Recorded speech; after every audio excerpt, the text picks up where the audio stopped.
La primera cosa que me gustaría preguntarles a ustedes, cuando yo menciono el Evangelio según el Espiritismo, ¿cuál es el primer pensamiento que les viene? Jesús, ¿qué más? Kardec, ¿qué más? Caridad, ¿qué más? Amor, ¿qué más? Consuelo, ¿qué más? Oh, ¿qué te dice el Evangelio? Ok. Y si le preguntamos a Carmen, ¿qué nos va a decir ella? Es el manual de la felicidad, ¿no es eso? Yo les propongo que sí, efectivamente, el Evangelio según el Espiritismo es eso, pero en la realidad es mucho más que eso, pero muchísimo más que eso, que normalmente no lo vemos, porque nos atenemos a leer la letra y no a estudiar lo que significa eso, lo que puede estar atrás de esto. Como ustedes saben, Kardec, o Ribeil en la realidad, era un eximio lingüista, inclusive con tratados publicados sobre la lengua francesa. Y él, inclusive en sus obras, ustedes lo ven, cuando él utiliza una palabra, no es livianamente, sino para él todo tiene significado y tiene intención, si ustedes quieren. Entonces, cuando nosotros leemos Kardec, es muy importante que no nos atengamos solamente a la letra, porque él, como hombre de bien que era, y como espírita creador que era, creador del espiritismo, pero porque él participaba activamente de nuestra filosofía en su día a día, no quería antagonizar a nadie. Inclusive, una de las primeras cosas que vemos en los escritos de él es que no podemos los espíritas doblegar conciencias. Tenemos que respetar todo el mundo. Entonces, el lenguaje que él utiliza muchas veces es un lenguaje muy suave, muy de acuerdo a la época, por supuesto, pero igual pone sus ideas. El tema es que a veces nosotros tenemos que analizar mejor las cosas para ver de qué ideas se proponen. En esta pequeña presentación que les voy a hacer hoy, mi intención es que ustedes comiencen a ver cosas que antes quizás no veían en el Evangelio, y esto les despierte en ustedes el interés por volver a leerlo con esta actitud. ¿Qué quiero decir con eso? En 1864, la revolución espírita continúa. O sea, el libro de los espíritus es un libro revolucionario para su época. Nace entonces el Evangelio según el Espiritismo, para ir completando el cuadro. En el libro de los espíritus, que lo antecede, que fue el primero, los espíritus a través de Kardec traducen el Antiguo Testamento a un conjunto de ideas interesantes, no obstante que distan de la realidad. ¿Okay? Si yo estuviera en otro lugar, podría decir que era una fantasía, pero no lo voy a usar ese término porque podría ser pejorativo, ¿no es eso? Pero distan de la realidad. Ya cuando publica el libro de los médiums, también acaba con las fantasías de lo sobrenatural, de los maleficios de comunicación con los espíritus, de los charlatanes, de las ventas de actividades. O sea, era una revolución para aquella época. Y en este libro, el libro de los espíritus, hay definiciones doctrinarias y normativas del espiritismo fundamentales para para delinear la cancha, para fijar límites entre el cristianismo que se había convertido y el cristianismo considerando la base que es Jesús.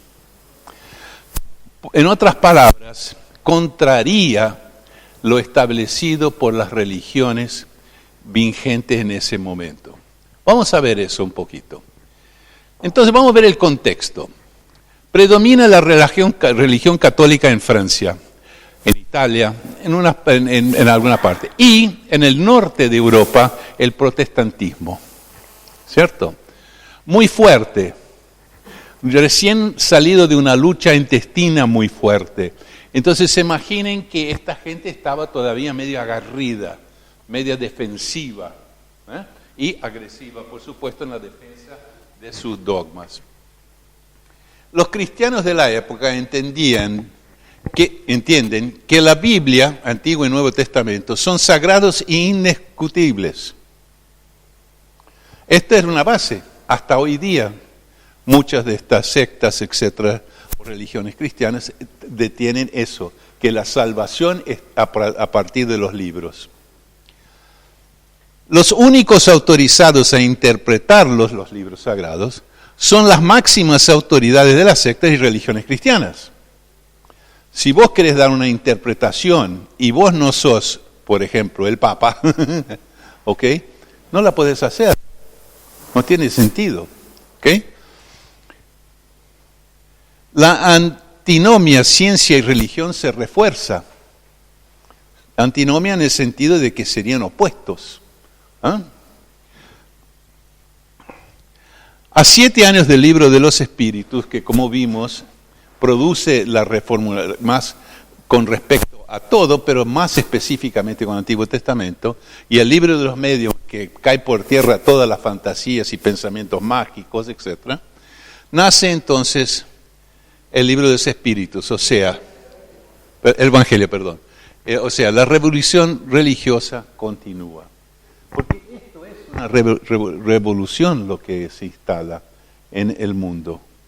Y pocos de nosotros tenemos ese concepto claro. Y era una época de revoluciones. En 1776 Estados Unidos, la Revolución Norteamericana, después la francesa, y le siguen después otras. Y viene la fundamental, la que nos va a traer hasta el día de hoy, la revolución religiosa del espiritismo. Marca de manera afable, identifica las diferencias del espiritismo para las demás denominaciones cristianas. Esta es una cosa que pocos de nosotros nos damos cuenta. Vamos a ver cómo podemos llegar a esta conclusión. En la introducción, en el primer parágrafo, ¿qué habla? Descarta por controvertidas 4 de las 5 partes del Evangelio. Si yo digo que algo es controvertido, ¿qué quiero decir? ¿Qué es algo controvertido? Algo discutido, algo que no, opinable, que no todos están de acuerdo. En otras palabras, cuestiónase el origen y la autenticidad de este material. Para la época, esto era un motivo de excomunión. Los hechos comunes de la vida de Cristo, los milagros, las predicciones, las palabras que sirven de base para establecer los dogmas de la Iglesia, son todos considerados cuestionables por Kardec, de tal suerte que él dice, esto no lo tomamos en cuenta. O sea, para nosotros espíritas, esto para nosotros no lo tomamos en cuenta. No existe para nosotros. Lo que sí existe es la parte de la enseñanza moral de Jesús. Eso es la base del Evangelio. Entonces, imagínense en esa época salir y decir eso. Solo que él lo dice de una manera muy suave, ¿no? Dice, por ser controvertido, nos vamos a dedicar a esto. ¿Ok? Ustedes con toda seguridad lo han leído esto muchas veces, pero creo que pocas veces han concluido esto, ¿no? Entonces tenemos la autoridad de la doctrina espírita, la enseñanza de los espíritus y el control universal del material. O sea, porque estos otros libros se les daba connotaciones divinas. Kardec dice, no, esto no es divino, esto es a través de los mundos, de los espíritus que vienen y cómo vienen. También da otra cosa que para la época era chocante, porque él habla de que Sócrates y Platón como otros, son precursores de la idea cristiana. O sea, eso de amarnos unos a los otros, etcétera, tal. Así que volvemos a Hammurabi, a Confucio, a Lao Tse, a todo lo que ustedes quieran, y Sócrates y Platón. Entonces, esto también era algo que atentaría contra supuestamente la divinidad de Jesús, en el sentido de que estos hubiesen sido pensamientos originales, etcétera, tal. Hasta ahí es en la introducción, ¿no es verdad? Después venimos con el capítulo primero. En el capítulo primero, ¿qué dice? Que esto es la tercera revolución, yo agrego monoteísta. Porque hay personas que dicen, bueno, ¿qué tercera revolución? Revelación. ¿A partir de qué nosotros entonces estamos contando? Entonces, a partir de monoteísmo es la tercera revelación. Esto también entonces va en desencuentro con los conceptos vigentes en aquella época, de que la tercera revelación en la verdad, la venida de lo que ellos llamaban el Espíritu Santo y lo que nosotros llamamos del Espíritu de la verdad, era por venir. Es cuando Jesús vino que decían que no era el Mesías, porque el Mesías tenía que venir con otras características, ¿no es verdad? Entonces ya en este primer capítulo también sale con esto, ¿no? También habla de la alianza de la ciencia con la religión y dice que las dos tienen el mismo origen, que es Dios. Por lo tanto, no pueden haber discrepancias. Si lo científico entiende que la religión está errada, es por sus prejuicios, sus preconceptos. Si la religión entiende que está errada, es por lo mismo, ¿entiende? Entonces aquí también va en desencuentro de lo que le había costado la vida a más de uno, lo que le había costado por ejemplo, a Darwin retardar la publicación de sus encuentros en casi 50 años, porque no sé si ustedes saben, pero la mujer de Darwin era muy religiosa. Y cuando él escribió el libro, ella llorando le implicó que por favor no lo produciera, porque si él lo editase, en aquel momento lo iban a excomulgar y ellos no podrían pasar el resto de sus vidas en el cielo juntos. Hoy para nosotros nos puede producir risa, pero eso fue el motivo por el cual Darwin no publicó su libro. Y lo fue a publicar solamente cuando le avisaron que un francés iba a publicar un libro con las mismas deducciones. Ahí entonces él sí lo publicó, ¿entienden? Entonces, se dan cuenta del ambiente en el cual sale todo esto. O sea, no era un ambiente fácil. Kardec, o Revel, tiene un coraje impresionante para la época. Y fue protegido. Entonces, esto fue con respecto, interpreta bajo una nueva perspectiva los escritos del Evangelio. Entonces, acá comienza inclusive con el capítulo de la extraña moral, por ejemplo. Cuando habla en el encuentro donde lo va a buscar su madre con sus hermanos, y dice, ¿quién es mi madre y quiénes son mis hermanos? Y en ese capítulo o sección, en la realidad, él explica después que los hermanos en la realidad no participaban de la doctrina de Jesús y que ellos junto con su madre habían ido ahí porque entendían que había perdido la razón y lo querían proteger. ¿Me entienden?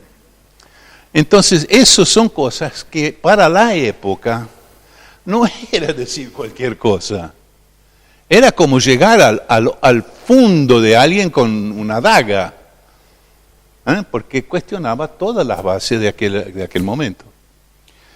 La revolución continúa también en el capítulo 3. Hay muchos mundos y progresiones entre los mundos. Contraría el concepto de la única existencia y del cielo y del infierno. La redención por poder y majestad del Hijo del Hombre también cae por tierra. O sea, aquí no viene Jesús en una nube con toda su majestad, como se habla en el Evangelio, para redención de la humanidad. Habla que habrá cataclismas y qué sé yo qué y todo esto, y que esto debería darse gracias a Dios porque ahí va a venir Jesús en esta nube para poder, con su majestad, redimirnos. Eso lo contraría todo eso, porque ahí no viene Jesús en ninguna nube. Nosotros vamos evolucionando en función de sucesivas reencarnaciones y pasando de mundos en mundos. Entonces se dan cuenta de la profundidad de lo que está diciendo acá y cómo eso puede ser recibido por los otros. En el capítulo 4 sustituye el concepto de resurrección por reencarnación. Otra cosa que hoy en día nosotros hablamos de reencarnación y la mayoría de las personas, mismo no siendo espíritas, están de acuerdo, ¿les parece? En una encuesta que fue hecha en Estados Unidos hace como 10 años atrás, el 57% de las personas creían en la reencarnación. En la reencarnación. ¿Ok?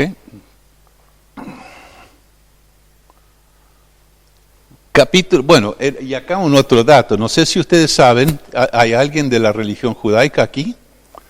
Bueno, pero hoy en día cuando vos enterrás a un judío, lo haces en terreno sagrado. ¿Por qué? Porque van a esperar después la resurrección. ¿Entiende? Y dicen los rabinos que esclarecen este tema, es que hay como si fuera un túnel que va desde el local donde está hasta Israel. ¿Entiende? Entonces eso es hoy en día. En el capítulo 5, las causas actuales de las aflicciones, la responsabilidad propia por ellas, desaparece con el concepto del pecado original. ¿Ok? O sea, yo estoy aquí para cuidar de las cosas que dice, el pecado original no existe. Por ende, el bautismo también no tiene sentido. Por ende, también las penitencias no tienen sentido. Y mucho menos comprarlas para poder ganarme el cielo, como era la práctica todavía en el momento en que Kardec escribió esto. No es que se habían desaparecido todavía, pero existía. Y hasta hoy en día podemos encontrar a alguien que dice, yo voy a donar todo para la iglesia, para que me hagan una misa todos los días tal, para mi alma y qué sé yo qué, y con eso entonces cuando llego arriba digo, oye muchachos, mirá, dejé todo para ustedes ahí abajo, ¿no? Y como dice Ofelia, no conoce nadie que cuando va al entierro que el camión de mudanzas está atrás, ¿no? Okay. Entonces, esto es otra cosa que es revolucionaria. Y muchas veces ni nos demos cuenta, ¿no? Pasamos por esto, nos pareció interesante y tal, ¿no? Da significado y propósito a las aflicciones, contrariando el concepto de castigo por el proceso de aprendizaje. En otras palabras, las penas que nosotros tenemos fueron creadas por nosotros y la solución está en nosotros. Y ellas vienen para ayudar a educarnos. Por eso, querida amiga, yo entiendo lo que vos sufriste porque nosotros también lo sufrimos. Y es como si te hubiesen violado. Yo me recuerdo a mi mujer, cuando llegamos en casa y vimos nuestra casa hecho pelota, lo que le dio a ella no es la falta de lo material, sino lo que tú bien dijiste, esa sensación de violación. Superándolo, vas a haber pasado por un mal momento con un aprendizaje también importante. Lamentablemente, ese es el proceso de educación que tenemos. Pero esto es muy importante porque la Iglesia mantenía el temor como su base de obligar a las personas a seguir la doctrina. El mayor castigo para alguien todavía en esta época era la excomunión, porque ahí iba directo para el infierno. ¿Entiende? Y eso lo mantenían como su látigo para domesticar a la gente. Ojo, que si no venís, si no te confesás, etcétera, etcétera, tal. Bueno,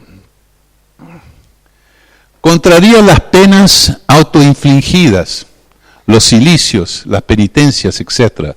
Permite ayudar a dar término a las penas ajenas, porque también esa es otra cosa, ¿no? Entonces, aquí teníamos prácticas que hasta hoy día algunas sectas continúan con ellas, de cilicio, de autoinfligirse, de latigazos, qué sé yo, que todas estas cosas que se ven normalmente con la pasión de Cristo, ¿no? Inclusive gente que se deja, crucificar y todo este tipo de cosas. O gente que se retira como castigo para estar solo, vivir aislado, y de tal suerte entonces poder purificar su alma, cosas así por el estilo. Y esto baja por tierra todo esto, ¿no? No solamente eso, pero también nos dice, está bien, ustedes entonces podrían pensar que sería mejor que si alguien tiene una pena, dejarla con su pena, e inclusive si puedo la agravo un poquito, porque debe estar haciendo eso porque algo que hizo en vidas pasadas o en esta vida lo tiene que pagar. Lamentablemente, muchos espíritus hasta hoy día siguen esa línea y piensan que las pruebas que tenemos en esta vida es porque estamos pagando lo que hicimos en vidas pasadas. Pensar eso sería decir que Dios es vengativo, que Dios entonces nos hace pagar porque lo hicimos. Y no es pensar que la prueba que nosotros estamos pasando ahora es para reeducarnos, vivenciando una situación. Por ejemplo, imaginemos que nosotros en una encarnación matamos a alguien por celos. Lo que yo voy a venir acá a esta encarnación no es para que me mate a alguien con celos, sino trabajar los celos, para aprender a desconsiderar esto, ¿entienden? Entonces es diferente. Es diferente. Y esto está acá en el libro Evangelio, en este capítulo 5. Esto ni siempre está claro como lo estoy diciendo yo, pero está inferido en los textos. En el capítulo 6, advenimiento del Espíritu de la verdad versus el Espíritu Santo.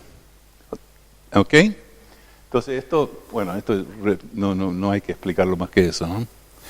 En el capítulo 7, misterios ocultos a los sabios y sagaces. Cuando en ese momento los sabios y sagaces, como fue en la época de Jesús, retenían el dominio absoluto de qué es lo que es la verdad y qué es lo que se podría interpretar. Entonces dice, no, esto es para la gente simple, no es para los sabios y sagaces. Y inclusive el tema del Selín, ¿no? Varias analogías que Jesús mismo hace que nos indica este tema. Y esto tentaba contra las jerarquías religiosas de la época. En el capítulo 8, cambia el enfoque de valorizar la forma por encima del fondo. ¿Por qué? En la mayoría de las otras sectas, la forma de orar, la forma de participar, los rituales que deberían seguir, eran la esencia. Tanto es que cuando uno iba y confesaba y tenía que hacer una pena, eran tantos rezas de esta orden, tantos de aquella orden, que se hacían mecánicamente. Entonces la forma, esto es casi como dentro del budismo hay algunos templos que vos tenés las ruedas de oración, ¿no? Entonces vos pasás y las vas girando, y a medida que vas girando es como si estuvieras orando. ¿Entiendes? O sea, los rituales, las formas. Y acá dice no, los espíritus ven lo que está en nuestros corazones. Y esto es lo importante, ¿entiendes? Y está el tema también de que cuando lo critican a Jesús, que sus discípulos, sus apóstoles, seguidores, no lavaban las manos antes de comer, ¿qué dice Jesús? No es lo que sale de ella, ¿entiende? Entonces va trabajando todo contra este sentido de la forma del fondo, que va contra toda la existencia de los rituales y los procedimientos que se seguían en aquella época. A comenzar desde el bautismo, ¿no? Bautismo, confirmación, etcétera, etcétera. Cambia los rituales por lo que está en el corazón, como acabamos de decir. Continúa con el capítulo 9. Coloca en perspectiva la obediencia y la resignación. contrariando el concepto de obediencia ciega y resignación total. Este es muy importante porque fíjense que si yo contraría esto, le quito autoridad al miedo. Y le quito autoridad a que ustedes tienen que hacer exactamente lo que yo les digo. ¿Comprende? Es revolucionario esto y este concepto. Y es uno que pocas veces le damos la importancia que tiene. Recuérdense un poquito, cuando yo hablo de obediencia, ¿qué es lo que estoy diciendo yo? ¿La obediencia qué es? ¿Se recuerdan un poquito? Es cuando yo acato algo. No, eso es en el sentido general. Pero en el sentido, ¿qué es? Es la subyugación de sometimiento, es la palabra correcta, de la razón. Y cuando hago, en otras palabras, yo pienso y digo, sí, voy a someterme, ¿entienden? Esa es la resignación para nosotros en el espiritismo. Y eso contraría todo lo que hasta en aquella época se seguía en términos de culpas, etc. Porque recuérdense, la mayoría de las religiones cristianas en aquella época vivían en función de culpas y no de responsabilidades, que son cosas muy distintas. En el capítulo 10 promueve la tolerancia y el perdón, condenando el juzgamiento y condena de actos ajenos. En una época donde estaba de plena moda estas críticas y con penas severas por aquellos que contrariaban lo que se entendía o la persona que lo estaba viendo entendía que estaba equivocado. ¿Ok? En el capítulo 11 promueve el amor y la caridad como la forma de salvación y no la iglesia y o los libros sagrados. Y esto, bueno, más claro que esto, estar contra las religiones instituidas, no existe, porque todas ellas se basaban en esto. Entonces se dan cuenta, y la caridad como también el BIP, ¿no es eso? ¿Qué es el BIP, Carmen?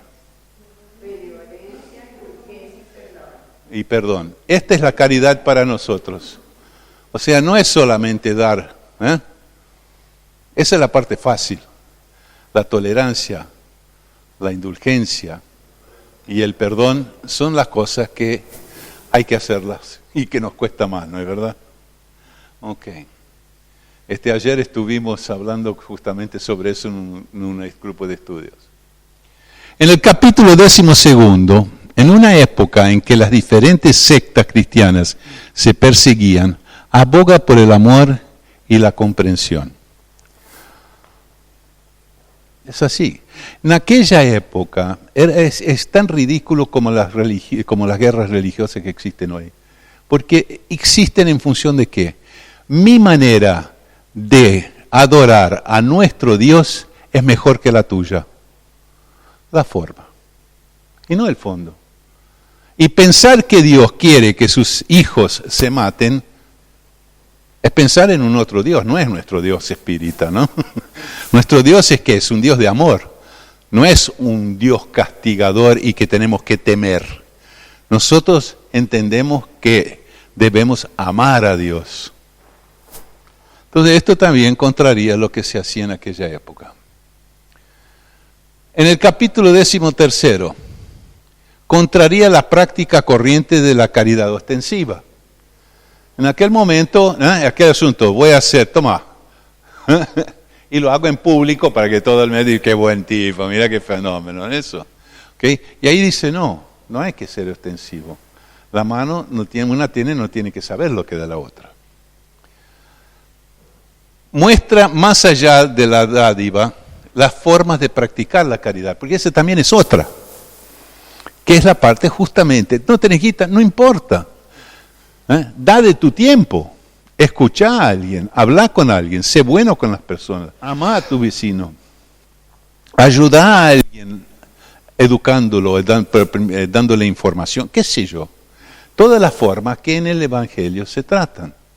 Y eso también está en aquella época, me doy la limosna, dono a la iglesia y chao, ya estoy resuelto con mi deber de caridad.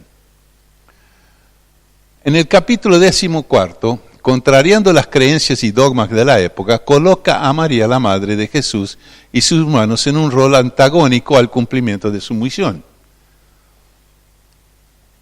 Está ahí, está escrito, yo no lo escribí. ¿Ok?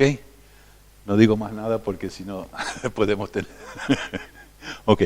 La caridad salva versus fuera de la iglesia o la verdad no hay salvación. También en el capítulo 5, ¿no es verdad? 15, perdón. Espero haber conseguido el objetivo de que aprendamos a estudiar el libro de los Espíritus. Del Evangelio, perdón, lo tengo también. Sí, como saben es mi libro de cabecera.